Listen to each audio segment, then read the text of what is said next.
Hi friends, అందరూ బాగున్నారా?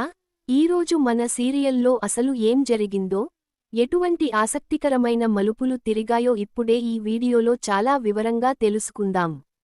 వీడియోలోకి వెళ్లే ముందు మన ఛానల్ని సబ్స్క్రైబ్ చేయడం మాత్రం అసలు మర్చిపోకండి. మీరు ఇచ్చే ప్రతి ఒక్క సబ్స్క్రైబ్ నాకు నిజంగానే ఎంతో సపోర్ట్ ఇస్తుంది. మరింత ఉత్సాహంగా మీకోసం మంచి మంచి అప్డేట్స్, రివ్యూస్ తీసుకురావడానికి ఎంతగానో సహాయపడుతుంది. కాబట్టి తప్పకుండా మన ఛానల్ని సబ్స్క్రైబ్ చేసుకొని మీ ప్రేమను అందించండి. ఇక కథ విషయానికి వస్తే, ఉదయాన్నే ఇంట్లో వాతావరణం అంతా చాలా ప్రశాంతంగా ఉంటుంది. చక్రి ఏమో సోషల్ మీడియా ఫోటోలన్నీ తిరగేస్తూ, వీటిలో ఏది స్టేటస్లో పెడితే బాగుంటుంది అని చాలా ఆసక్తిగా పరిశీలిస్తూ ఉంటాడు. సరిగ్గా అదే సమయంలో మహా బయటికి వస్తుంది. అప్పుడే కన్నా అక్కడికి వచ్చి ఏంటి వదిన ఈరోజు ఇంత లేట్గా లేచారు, ఏమైంది అని ఆరా తీస్తాడు. దానికి మహా ఏమోరా, 4 రోజులు బయట తిరగడం వల్ల చాలా టైర్డ్గా అనిపించింది. అందుకే బాగా నిద్రపోయాను. ఇంటికి వచ్చి పడుకున్నాకే నాకు మంచి ప్రశాంతమైన నిద్ర దక్కింది అని చెబుతుంది. అది వినగానే చక్రి వెంటనే చూసావారా ఇక్కడ మన ఇంట్లో పడుకుంటేనే ఎంత ప్రశాంతంగా నిద్ర పడుతుందో అని అంటాడు. అప్పుడే కేశవ కూడా అక్కడికి వచ్చి రేయ్ నాకు కూడా అక్కడ సరిగ్గా నిద్ర పట్టలేదురా, రాత్రంతా విపరీతమైన దోమలు కుట్టాయి, అందుకే అసలు కంటి మీద కునుకు లేకుండా పోయింది అంటాడు. దానికి చక్రి రేయి పిచ్చోడా, ఈ ఇంటిని తను తన సొంత ఇల్లుగా భావిస్తుందిరా, అందుకే ఇక్కడ తను ఎంత కంఫర్ట్ఫుల్గా ఫీల్ అవుతుందో నీకు అర్థం కావడం లేదు అంటాడు.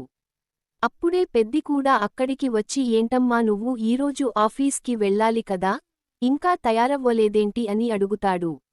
మహా అవును పెద్ది అని చెప్పగానే, చక్రి ఏంటండి అలా విసుక్కుంటూ చెప్తున్నారు అని అడుగుతాడు. దానికి మహా 4 రోజులు ట్రిప్లో చాలా జాలీగా గడిపాను, ఇప్పుడు మళ్లీ రొటీన్గా ఆఫీస్కి వెళ్లాలని తలుచుకుంటేనే మనసుకి కొంచెం చిరాగ్గా ఉంది అంటుంది. అయితే ఆ మాత్రం దానికి వదిలేయండి, ఇలాగే అప్పుడప్పుడు ఒక మంచి ట్రిప్ వేద్దాం అని అంటాడు. దానికి మహా ఆఫీస్లో అంత ఈజీగా ఎవరు లీవ్ ఇస్తారు చెప్పండి అంటుంది. సరే అయితే మరో 4-5 నెలలు పోయాకే ఇంకో సూపర్ ట్రిప్ ప్లాన్ చేద్దాంలే అని చెప్పి మహా అక్కడి నుంచి వెళ్ళిపోతుంది. అప్పుడే ఎవరో ఇంటి బయట కార్ ఆపినట్టు సౌండ్ వినిపిస్తుంది. చక్రి ఎవరు ఈ సమయంలో అని ఆశ్చర్యంగా బయటికి వచ్చి చూస్తే అక్కడ విక్కీ ఉంటాడు. వాడిని చూడగానే చక్రికి ఒక్కసారిగా విపరీతమైన కోపం కట్టలు తెంచుకుంటుంది. ఈ వెధవ ఏంటి ఇక్కడకు ఎందుకు వస్తున్నాడు అనుకుంటూ కాస్త కోపంగానే బయటికి వెళ్లి హాయ్ చెప్తాడు. 2-3 రోజులుగా ఆఫీస్కి రాలేదు మహా అని విక్కీ అడుగుతాడు. అది విని చక్రి ఆమె లీవ్ చెప్పే ఉంటుందిగా అంటాడు. లీవ్ అని చెప్పింది నిజమే అయినా తను హెల్త్ పరంగా ఓకేనా కాదా అని స్వయంగా తెలుసుకుందామని వచ్చాను అంటాడు. చక్రి ఇంకా కోపంగా తను బాగానే ఉంది, మీరు మీ పనులన్నీ వదిలేసి ఇలా ఇతరుల ఇళ్లకు ఎందుకు వస్తున్నారు, వెళ్ళి మీ పని మీరు చూసుకోండి అని కొంచెం గట్టిగానే అంటాడు. అప్పుడే పెద్ది వచ్చి విక్కీని చూసి రండి రండి లోపలికి అని చెప్పి ఆహ్వానిస్తాడు. చక్రికి మాత్రం లోపల అసూయతో కోపం ఉడికిపోతూ ఉంటుంది. మహా కూడా అప్పుడే బయటికి వచ్చి విక్కీని చూసి ఆశ్చర్యపోతూ మీరు ఏంటి ఇక్కడ అని అడుగుతుంది. మీరు లీవ్ పెట్టినందువల్ల ఏమైందో అని టైర్డ్గా ఉందేమో అని టెన్షన్ పడి వచ్చాను అని విక్కీ అంటాడు. మహా సరేనండి పర్వాలేదు, మీరు కూర్చోండి నేను వెళ్ళి కాఫీ తీసుకొస్తానని లోపలికి వెళ్తుంది. చక్రి మాత్రం వీడు నా ముందే నా భార్యతో అలా ఎలా మాట్లాడతాడే అని మనసులో రగిలిపోతూ ఉంటాడు. విక్కీ కాలర్ పట్టుకొని లేపి గట్టిగా కొట్టినట్టు, వార్నింగ్ ఇచ్చినట్టు తనలో తానే బీభత్సంగా ఊహించుకుంటూ ఉంటాడు. తమ్ముళ్ళు వచ్చి కదిలించడంతో ఆ ఆలోచనల నుంచి బయటికి వస్తాడు. విక్కీ ఏంటి మీకేదో దెబ్బ తగిలినట్టు ఉంది అంటాడు. దాంతో కన్నా పక్కనుంచి చూసి, ఆఫీస్లో ఎవరు లీవ్ పెట్టినా వీడు ఇలాగే ఇల్లు వెతుక్కుంటూ వస్తాడా, వదిన మీద వీడికి ఏదో స్పెషల్ ఇంట్రెస్ట్ ఉన్నట్టుందే అని సెటైర్ వేస్తాడు. కొన్ని నిమిషాల తర్వాత విక్కీ అక్కడి నుంచి బయలుదేరుతూ మహా నేను నిన్ను డ్రాప్ చేస్తాను పదా అంటాడు. కానీ చక్రి వెంటనే మధ్యలో దూరి తనే వస్తానని చెప్తుంది కదా, మేమే తీసుకొచ్చి వదులుతాం, మీరు మీ దారి చూసుకోండి అని తొందరగా అక్కడి నుంచి పంపించే ప్రయత్నం చేస్తాడు.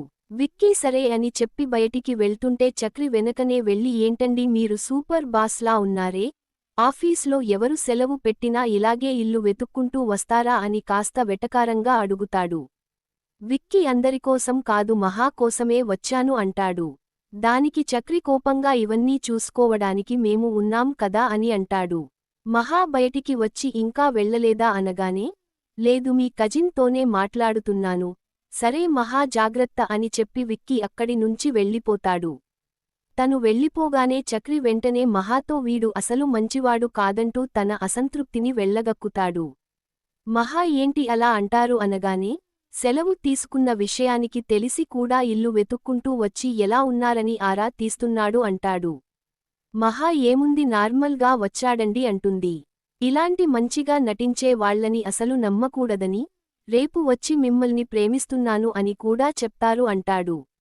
దానికి మహా అలాగే చెప్పనివ్వండి అంటుంది.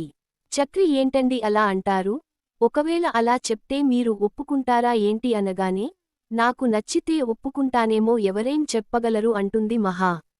అది విన్న చక్రి గుండె ఆగిపోయినంత పనవుతుంది. అప్పుడే పెద్ది కూడా అక్కడికి వచ్చి మహాకి మద్దతుగా మాట్లాడతాడు. మరోవైపు పెద్ది ఆఫీస్కి వెళ్తుంటే కాలేజ్కి వెళ్తున్న శైలు మార్గమధ్యలో ఆగుతుంది. పెద్దిని ఆపి తన ఇంట్లో జరుగుతున్న బాధలన్నీ పూసుకుచ్చినట్టు చెబుతుంది.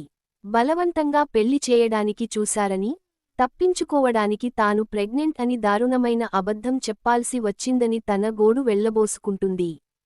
కేశవ నన్ను పెళ్లి చేసుకునే వరకు వదిలిపెట్టడు, మీ పెళ్లి జరిగితేనే నా పెళ్లి జరుగుతుంది అని ఖచ్చితంగా చెబుతుంది. ఇదంతా విన్న పెద్ది తీవ్రంగా కుంగిపోతాడు. కేశవ తన వల్లే పెళ్లి చేసుకోలేదని తెలిసి మరింత మానసిక క్షోభ అనుభవిస్తాడు. అక్కడి నుంచి కన్స్ట్రక్షన్ సైట్కి వెళ్లిన పెద్ది అవే విషయాలు పదే